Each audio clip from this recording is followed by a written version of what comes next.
The rain hammered against the windows of our small cottage in the Cotswolds, mirroring the storm brewing inside me. For 20 years, our life with my wife, Bronwyn, had been a tapestry woven with shared dreams, quiet evenings, and the comforting rhythm of routine. I'm Caedon, 46, and work as an IT consultant, a job that often takes me away from home for days. Bronwyn always seemed to understand, offering a warm smile and a promise to keep the home fires burning. But lately, the warmth had faded, replaced by a chilling distance I couldn't comprehend. It started subtly. Bronwyn, usually so open and communicative, became withdrawn. Her phone, once carelessly left on the kitchen counter, was now her constant companion, clutched tightly in her hand, screen always facing away.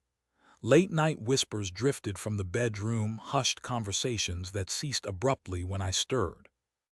I tried to dismiss it as stress, a consequence of her demanding job as a local librarian. But the unease gnawed at me, a persistent whisper of doubt that refused to be silenced.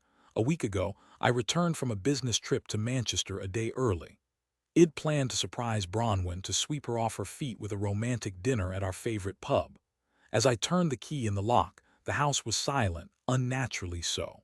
I called out her name, but only the echo of my voice answered.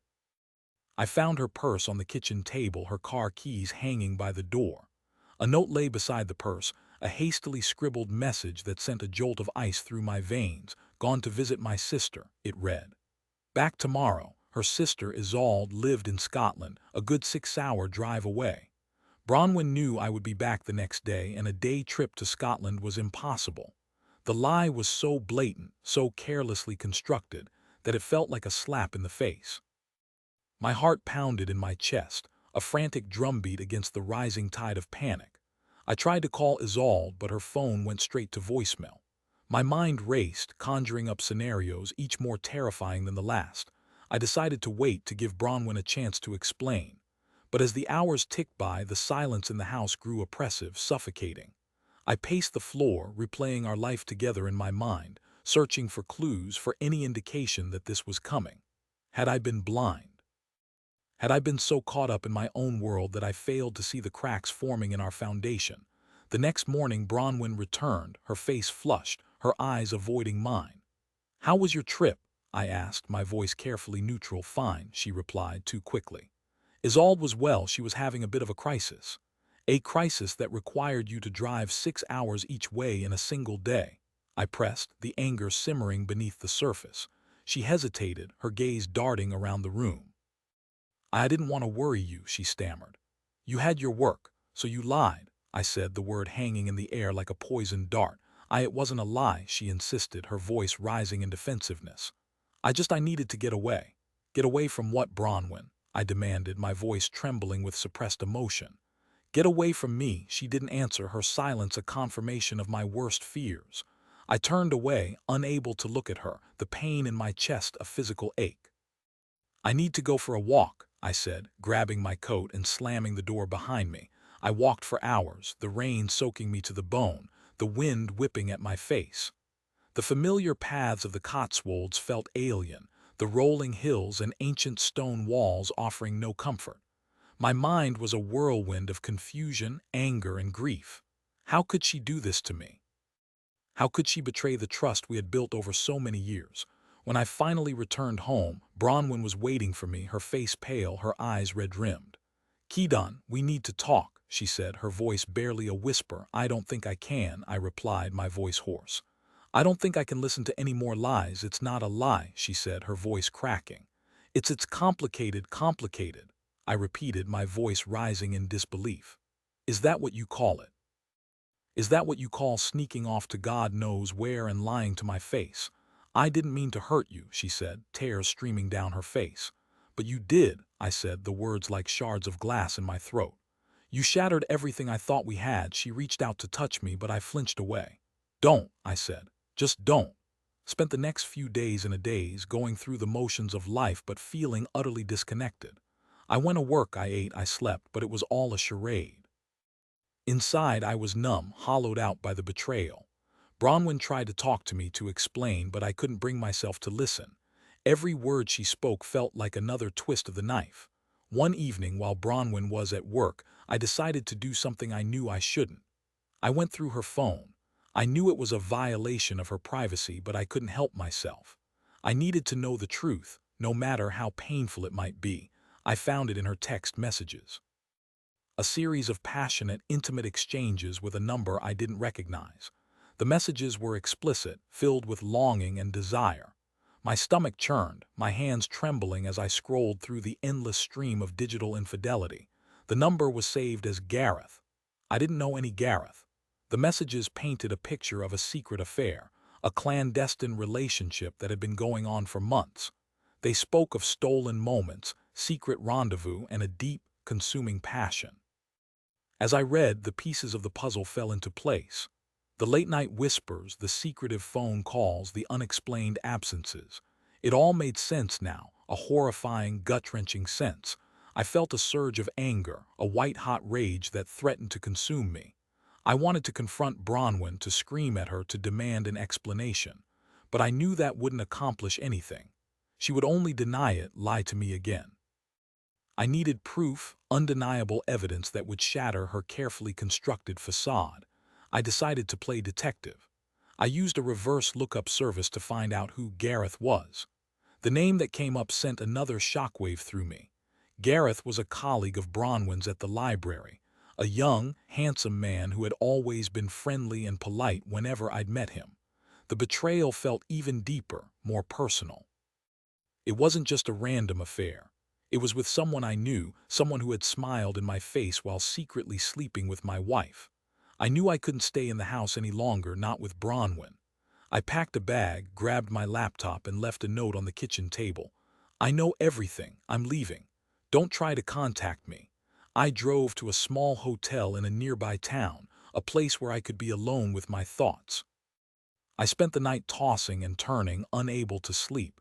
The image of Bronwyn and Gareth together seared into my mind. The next morning I decided to take action. I couldn't let them get away with this. I couldn't let them destroy my life without consequences. I contacted a private investigator. I needed evidence, irrefutable proof of their affair that I could use in a divorce. I told him everything, showed him the text messages, explained my suspicions. He agreed to take the case, promising to gather the evidence I needed. I knew it would be expensive, but I didn't care. I was willing to spend every penny I had to expose Bronwyn and Gareth and reclaim my life. The investigator worked quickly. Within a few days, he had compiled a dossier of photographs and videos that documented Bronwyn and Gareth's affair in excruciating detail. They met at a secluded cottage in the countryside, spent afternoons in each other's arms, and shared passionate kisses in public parks. The evidence was damning, irrefutable. I felt a strange mix of emotions as I reviewed the evidence. Sadness, anger, disgust, and a deep sense of betrayal. But there was also a sense of relief, a feeling that I was finally taking control of the situation. I called Bronwyn and told her I wanted to meet. She sounded surprised, hesitant. "What do you want to talk about?" she asked. "I think you know," I replied, my voice cold. We met at a neutral location, a coffee shop in a nearby town. Bronwyn looked pale and drawn, her eyes filled with anxiety. "Caedon," she began, but I cut her off. "I know about Gareth," I said, my voice flat.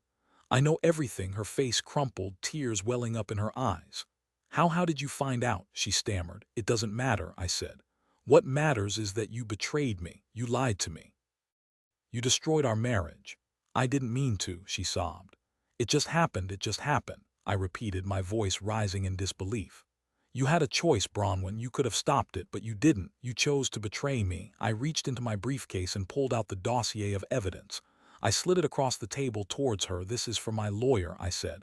"I'm filing for divorce, and I'm going to make sure you pay for what you've done." Bronwyn stared at the photographs, her face turning ashen. "Caedon, please," she begged. "Don't do this. We can work through this. I'll end it with Gareth, I promise." "It's too late, Bronwyn," I said, standing up. "There's nothing left to work through. You've destroyed everything." I walked away, leaving her sobbing at the table. I felt no satisfaction, no sense of victory, only a deep, profound sadness. The divorce was swift and brutal. Bronwyn didn't contest it, knowing that the evidence against her was overwhelming. She lost half of our assets, including the cottage in the Cotswolds. Her reputation in the small town was ruined. She became a pariah, ostracized by friends and neighbors. Gareth also faced consequences. His wife, upon learning of the affair, filed for divorce and took him for everything he had. He lost his job at the library and was forced to move away. I moved to a new city, started a new job, and began the long, arduous process of rebuilding my life. It wasn't easy. The pain of Bronwyn's betrayal lingered, a constant reminder of the fragility of trust and the devastating power of infidelity. But I refused to let it define me. I focused on my work, my hobbies, and my friendships. I started dating again, cautiously, tentatively. I learned to trust again, to open my heart to the possibility of love. Years passed. I built a successful career, found new friends, and even fell in love again. I never forgot Bronwyn, but the pain gradually faded, replaced by a quiet sense of acceptance. One day I received a letter from Bronwyn. It was the first time I had heard from her since the divorce. "Caedon," she wrote, "I know it's been a long time. I don't expect you to forgive me, but I wanted to apologize. I know I hurt you deeply, and I'm truly sorry for the pain I caused. I made a terrible mistake, and I've paid for it every day since. I hope that one day you can find it in your heart to forgive me." I read the letter several times, my heart aching with a mixture of sadness and compassion. I knew that Bronwyn had suffered, that she had lost everything because of her choices. But I also knew that I couldn't forgive her, not completely. The betrayal was too deep, the wound too raw. I wrote back to her, a short, simple message. "I understand. I hope you find peace." I never heard from her again. But I knew that I had finally found my own peace, that I had moved on from the pain and the anger and embraced a new chapter in my life. Betrayal leaves scars that may never fully heal, but it doesn't have to define you. You can rise above it, rebuild your life, and find happiness again. It takes time, courage, and a willingness to let go of the past, but it is possible. I am living proof. And to you, dear reader, if you ever find yourself in a similar situation, remember this: you are not alone. There is life after betrayal. There is hope for a brighter future. Don't let the darkness consume you. Find your strength, reclaim your life, and never give up on the possibility of love and happiness.